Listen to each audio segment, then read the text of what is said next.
şiirdir. Cəm olubdu yan yana istəyənlər, cəm olubdu yan yana istəyənlər, bura yığışıb meyxana istəyənlər. Mən də varam səninlə məlumatda, zülmlər çəkmişik bu kainatda, zülmlər çəkmişik bu kainatda. Bir gün üçün köpəkli gün həyatda, qulluq eyləsin cana istəyənlər, qulluq eyləsin cana istəyənlər, yenə gidelim meyxana istəyənlər. Zülmətə bir nuru şəfək saçırlar, sevin.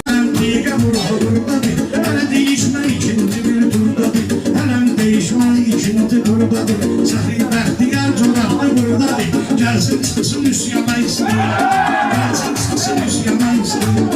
Bunlar kimdirlər ki farmazondur, Saraydının ünvanı Abşerondur, səxavətin bir oldu çempiyondur. Qoy yazılsın idmana istəyənlər, qoy yazılsın idmana istəyənlər.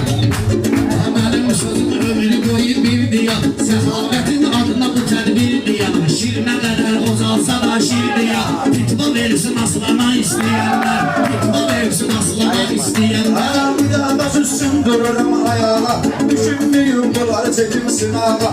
Səxavət sevənlər gələr qabağa, verməsin özü yana istəyənlər, verməsin özü.